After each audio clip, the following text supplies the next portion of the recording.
Tase him! Tase him! White male, we got him. We got him.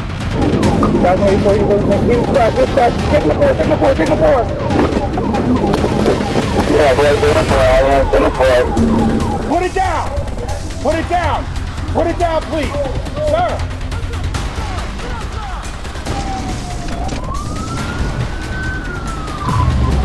Going left forward, bro. 1050, radio rollover. On January 21st, 2026, following a serious crash that temporarily shut down part of the roadway, the Fayette County Sheriff's Office released dashboard camera footage after confirming that the vehicle involved had been reported stolen from Noonan.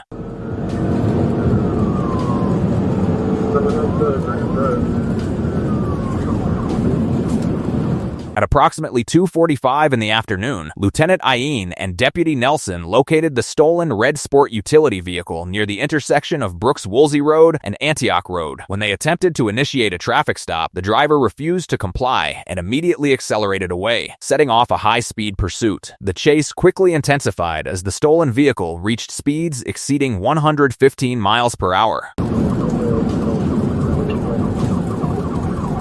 Going left forward, bro. 1050, radio rollover.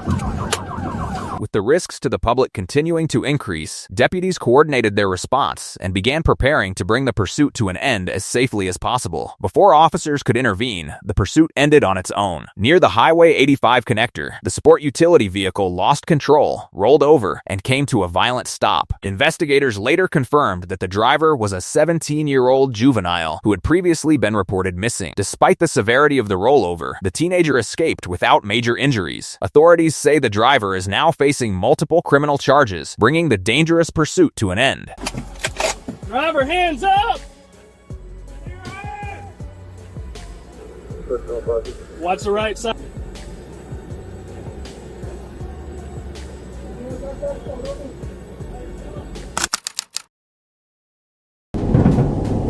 On March 11th, 2024, what began with a morning carjacking quickly escalated into a dangerous law enforcement response after deputies located the stolen silver Honda Civic near the intersection of Highway 85 South and Stonewall Avenue.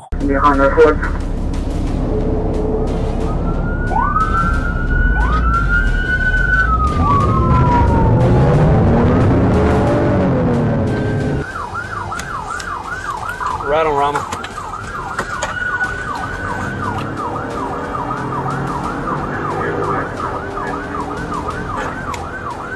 Going right. As investigator Feezer radioed the vehicle's location, additional units moved into position to conduct a high-risk felony traffic stop. Before officers could box the vehicle in, the driver suddenly accelerated away, triggering a brief but reckless pursuit. Sergeant Akin took the lead as the stolen Civic sped through the area, smashing into road signs, knocking over mailboxes, and eventually crashing into another vehicle while attempting to escape. Gonna try to come back around.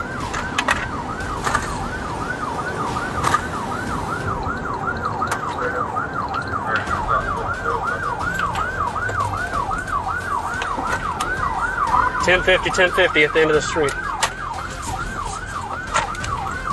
It's going through a yard, coming back out.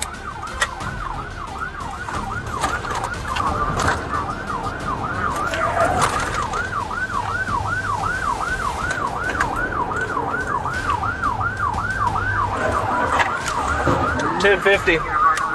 Then, just as abruptly as it had begun, the chase came to a halt. The driver threw open the door and stepped out holding a firearm, instantly raising the stakes of the encounter. Deputies surrounded him from multiple directions as the tense standoff unfolded in a matter of seconds. For one critical moment, it appeared the situation could erupt into gunfire. Instead, the suspect paused, lowered his resistance, and surrendered peacefully. Investigators later filed multiple charges, including receiving stolen property, felony fleeing and attempting to elude law enforcement, possession of a firearm during the commission of a felony, and possession of a firearm by a minor. The biggest surprise came only after the arrest. Authorities revealed that the suspect was just 14 years old and was already facing additional criminal charges in DeKalb County, bringing a reckless pursuit to an end before it could have resulted in an even greater tragedy.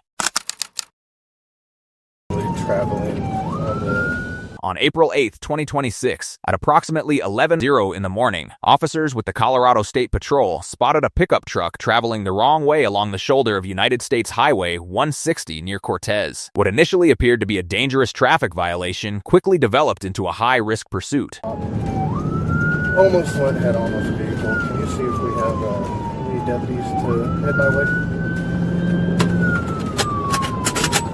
Hi, copy. Are you on 33? Yeah, I'll just go ahead and take the channel for that. Hi, copy. 1033 traffic. Going to be highway 160. Headed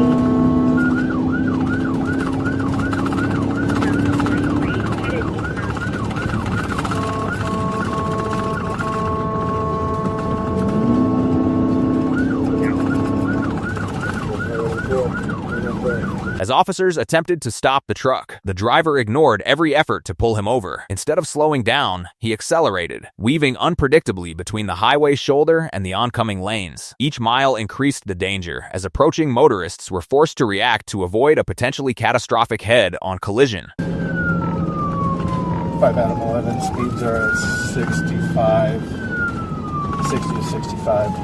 We're slowing down now. And we're approaching construction zone. Same time if you can tell me for the construction zone. Break. Mazda command 50, get that 600 from on the radio. Construction zone. Same time if you can tell me for the construction zone. Break. Mazda command 50, get that 600 from on the radio.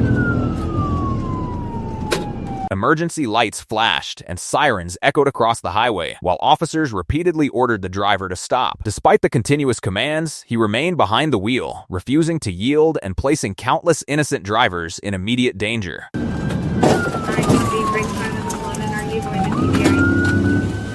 TBI? I just attempted TVI. I missed. I'm going to reattempt.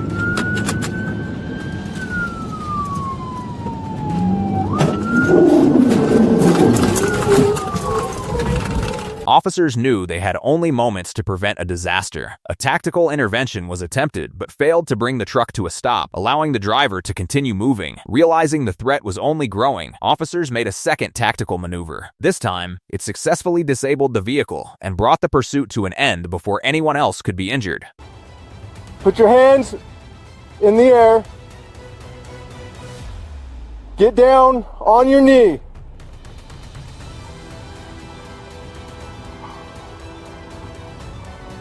Walk your hands out in front of you and lay on your stomach. Once the pickup came to a complete stop, the driver, later identified as an 81-year-old man, stepped out of the vehicle shouting repeatedly at officers. Despite the tense circumstances, he was taken into custody without any further confrontation, bringing the dangerous incident to a safe conclusion. Put it down! On April 11, 2026, at approximately 9:40 in the morning, detectives Ryan Joy and Anthony Mineta were patrolling the mezzanine above the subway platforms serving the 4, 5, 6, and 7 trains when a panicked commuter rushed toward them with an urgent warning. According to the witness, a man inside the station was openly carrying a machete and threatening people. The detectives wasted no time moving toward the reported location. Put it down. 412 Central, 412 Central. Before they reached the suspect, they encountered an injured victim near the stairwell, confirming that the situation was already far more serious than a routine weapons call. Seconds later, they spotted the suspect. 44-year-old Anthony Griffin emerged with a machete gripped in his right hand as he made his way up the stairs. Talk about the platform, the 7 train platform. Male with a knife, male with a knife. Get down!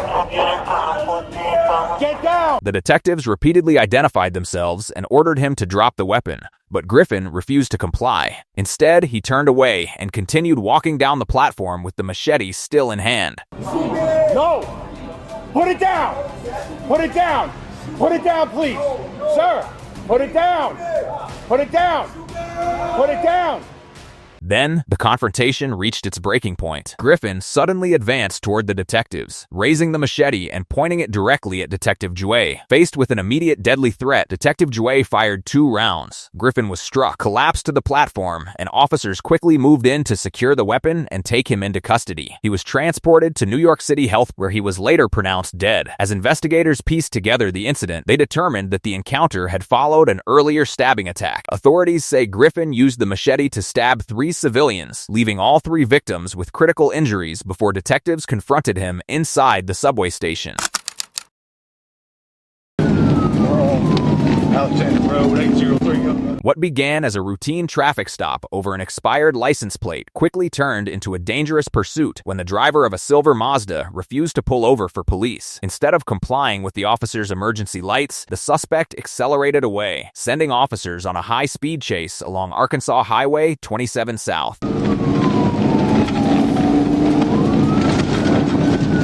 Speed's 46 miles an hour. Over the center line and not a couple of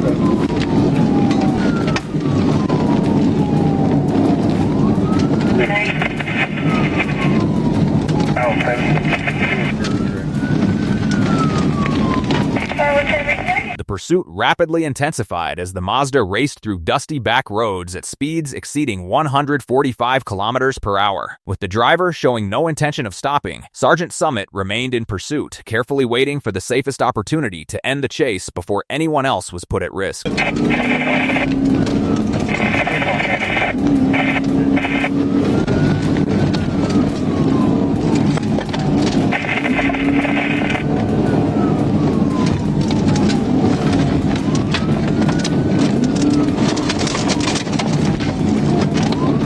As the danger continued to grow, Sergeant Summit carried out a tactical precision immobilization technique maneuver. The maneuver successfully sent the Mazda out of control, causing it to leave the roadway and crash through a wooden fence along the roadside, finally bringing the pursuit to an abrupt end. Within seconds, officers surrounded the wrecked vehicle, removed the driver, and placed the suspect into custody. Although the driver repeatedly shouted for help following the crash, officers quickly secured the scene, ensured the situation was under control, and safely concluded the incident without any further escalation. On September 15, 2025, shortly after 12:10 in the afternoon, officers with the Anaheim Police Department were dispatched to the 1100 block of North Colleen Street following reports of a suspicious individual. The caller described a man who appeared to be transient, possibly under the influence of drugs or alcohol, and carrying a brick while behaving erratically.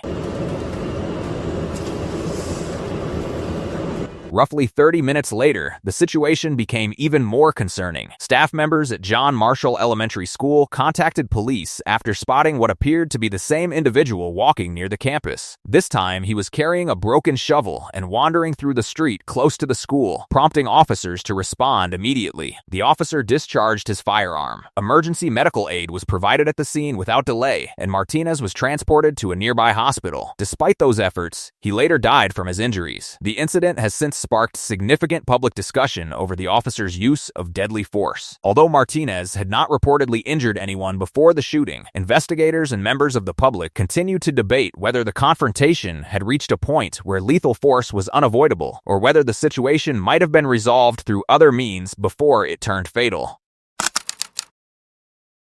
Vehicle test drive turned into a dangerous police pursuit after 27-year-old Melina Logan allegedly stole a brand new Honda Civic from Honda of South Miami instead of returning it to the dealership. Once the theft was reported, officers located the stolen car and attempted to conduct a traffic stop. Rather than pulling over, Logan accelerated onto the Palmetto Expressway, racing southbound at speeds approaching 90 miles per hour while weaving aggressively through traffic and placing countless motorists at risk. Still southbound as you're approaching 2 Palm Street.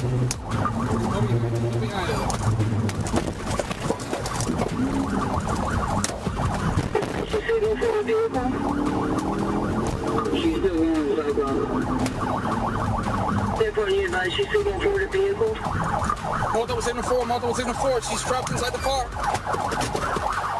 The pursuit came to a violent end near the Northwest 25th Street exit ramp. After crashing into several vehicles, the stolen Honda became pinned against a concrete barrier, leaving Logan with nowhere else to drive. But the escape attempt was far from over. Logan climbed over a nearby ledge and jumped into a lake in an effort to avoid arrest. Officers immediately threw rescue ropes into the water, giving her multiple opportunities to come out safely. She refused every attempt to assist her, forcing several officers to enter the lake themselves. A struggle followed in the water as Logan allegedly scratched one officer and briefly forced another beneath the surface before officers were finally able to gain control and pull her to shore. She was then taken into custody without any further incidents. Authorities charged Logan with grand theft of a motor vehicle, battery on a law enforcement officer, and fleeing from police.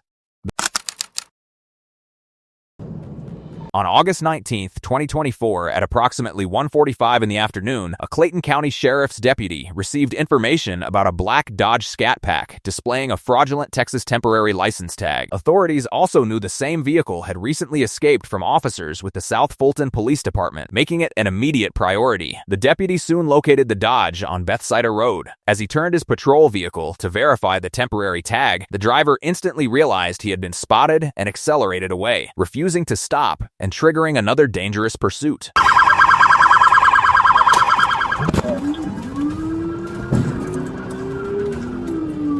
Alright, I pitted it, we boxed it in, he got out. The back tire's done for. We're chasing it 138 towards Union City. Come up on hold down, I'm about to pit again. Okay, we're going west on 138. I'm going 138 going to The chase quickly escalated onto Highway 314, where the suspect drove with complete disregard for public safety. The Dodge repeatedly crossed double yellow center lines to pass other vehicles, reached speeds exceeding 100 miles per hour, and forced surrounding traffic to take evasive action.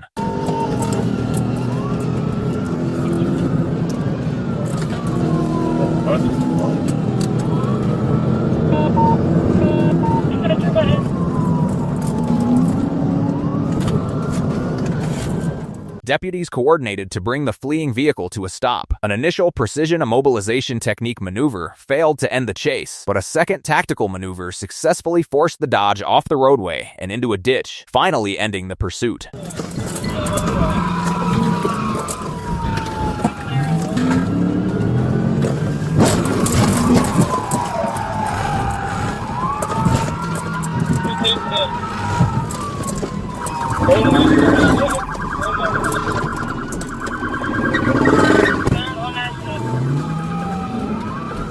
The driver, later identified as Marquez Milner, immediately abandoned the vehicle and ran into nearby woods. Deputies chased him through thick brush and dense vegetation before catching up to him after a brief physical struggle and taking him into custody. A search of the Dodge uncovered a strong odor of marijuana, along with a black Glock pistol inside the vehicle. Investigators also discovered that the vehicle identification number had been altered, and further examination confirmed the Dodge had been stolen from the Georgia Institute of Technology Police Department. After receiving medical clearance at Southern Regional Hospital, Milner was transported to the Clayton County Jail, where he was booked on multiple criminal charges stemming from the pursuit, the stolen vehicle investigation, and the firearm recovery. Tase him! Tase him! Tase him! Blackmail, we got him, we got him. Put your fucking hands on your back!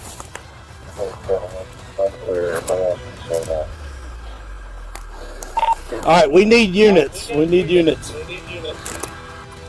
This ain't South Fulton! I know. Alright, bro. I just wanted to go home to my son, bro.